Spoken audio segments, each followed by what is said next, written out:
Journe is still alive today. He's not, he's still with us. If you had to ask him something, one question you had to ask Journe today, what would that be? Well, I see FP quite a bit. We were at Watch Week in Dubai just a few weeks ago. I was with him in California. I'm part of the groupie band of collectors that meets up with him. I'm always interested in what's next because this guy is a genius, and he sits around the pool at a watch show, or he was once in Las Vegas, and he dreamt up the Astronomique, a $1 million watch he makes, one of a kind for each individual collector. They are incredibly coveted. The way you have to look at collecting Journe is, imagine if you knew the value of Picasso and you personally knew Picasso while he was alive, and he would paint a Picasso for you. Can you imagine what that would be like? That's exactly what's happening with Journe right now. Yeah. Everybody I know that's a collector calls me and says, Kevin, we know you know FP. Is there any way you can get me an FP Journe? And that journey is about forming a relationship with the brand. It always is, it's like a Roger Smith. It's like AP, which now you have to have your own account with them to buy. They're managing their brand masterfully. And it's to your benefit because your pieces appreciate in value the minute you walk out of the store with them. You're a dial guy. And I know you that's something that you look at when choosing something for your collection. I want to bring up 2 or 3 brands that are a little bit out there when it comes to dials. Richard Mille and Jacobs & Co. How do you feel about these? I know them both. I saw Jacob at Watch Week. He had a spectacular booth. He was showing some of his most eclectic pieces. They are really beautifully made. And these are high art. That's what they are. I don't own either of them. Actually, I do own one Jacob, a beautiful piece. I have that because it's a gorgeous red dial that works so well on Shark Tank. The high-end pieces are really jewelry combined with, a sound understanding of horological development. So the creation of the timepiece itself. It's a little different than the direction I go in collecting. I love them. There's no question. Mille is a whole different kettle of fish. I mean, the actual size of the dial and the piece itself and the weight of it is an acquired taste. I do not own any Richard Milles right now. I've been looking at them for 2 to 3 years. That's not unusual for me. I've been talking to the brand. It is very, very successful. It is extremely coveted within the crypto crowd. Bitcoin 2022 will be in February here. Mille will undoubtedly have a boutique right at the Bitcoin show because so many people. But that style of watch, Mille is a pioneer in that style. Let me show you a company that is doing something similar. Yes. This is Avanti, an Australian entrepreneurial group. This is a giant chunk of sapphire with a skeleton tourbillon inside it. This is a beautiful piece. This actually is a one of a kind. It's a Mr. Wonderful. It has a black and red band, obviously. Again, this is the kind of style where you're getting a very, very large dial. You're making a statement.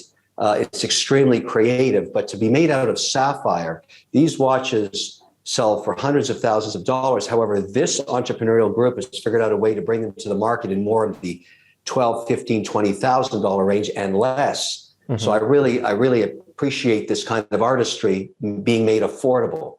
And I have several of these pieces from Avanti. But you're right. These are more on the modern art. They call them the Andy Warhols of watch, and they deserve a place in your collection.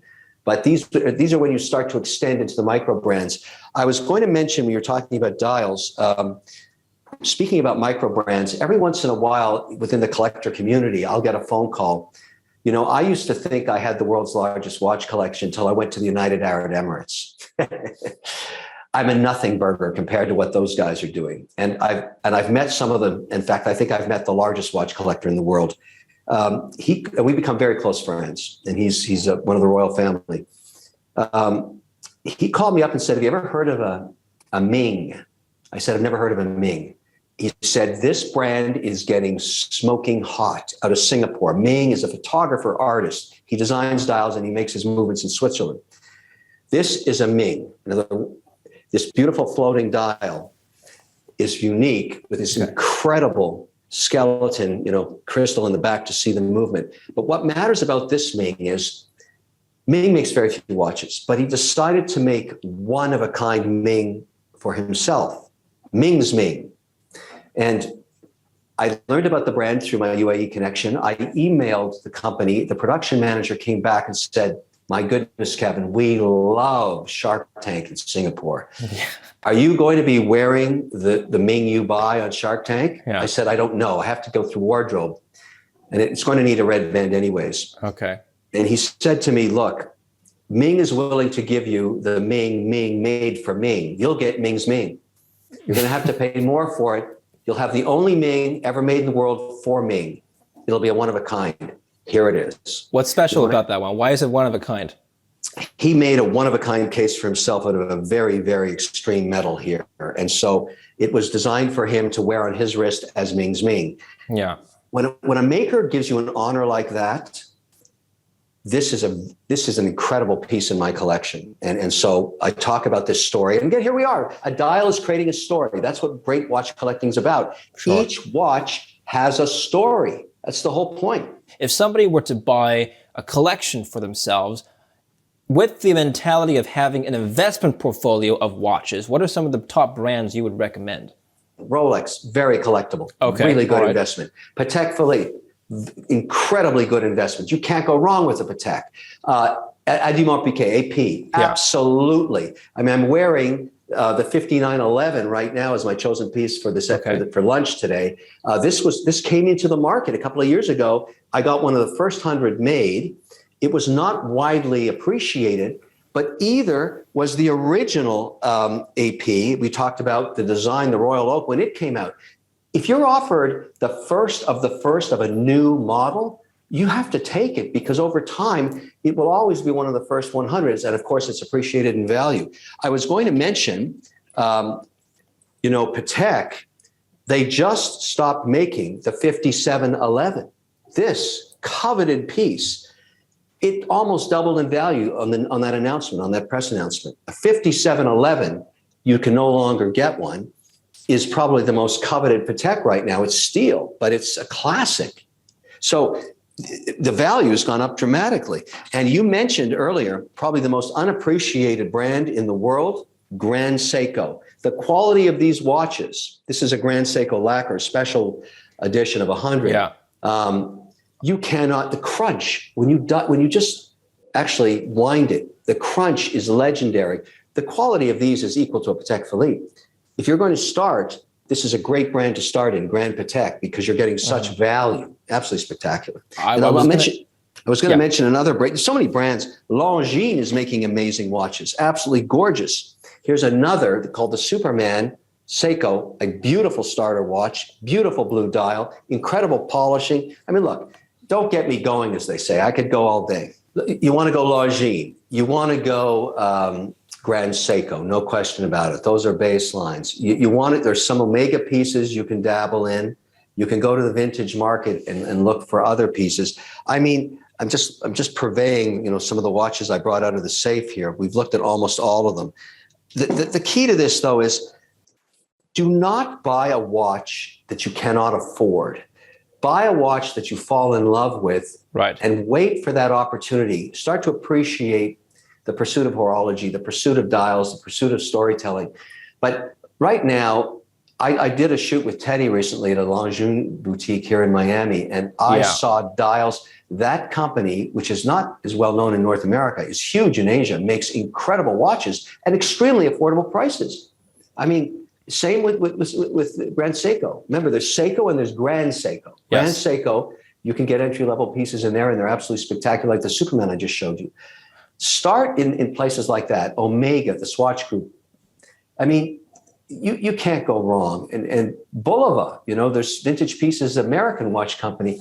I own them all. I mean, I don't chase price. I chase dial. I want the dial. That's what I like about you as a collector, because you're not a watch snob. You don't just go for the higher end stuff. You buy things that appeal to you on a personal level, and you have the entire spectrum of watches. I want to end the conversation on Japanese watches, because you mentioned Grand Seiko. I'm wearing one myself. I love it. This is a spring drive GMT. And when I first got the watch, I set it to my phone.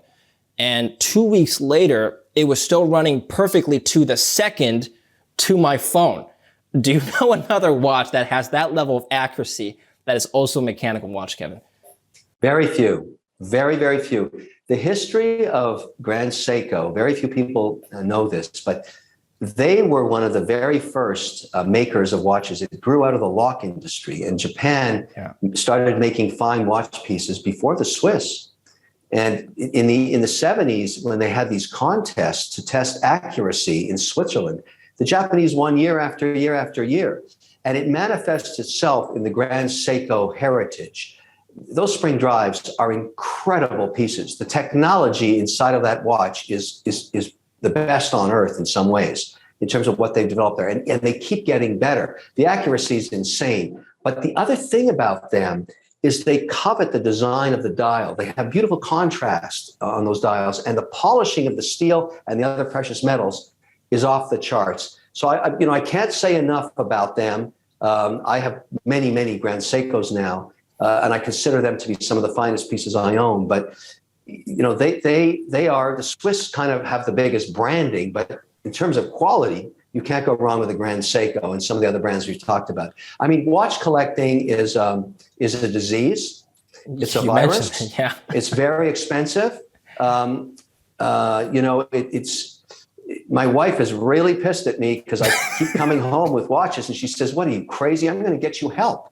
This is insane. You're wearing 3 to 4 watches a day, and you still can't get into your collection in a year. It's insane." If you like that video, wait till you see my next one. Don't forget to click right over here and subscribe.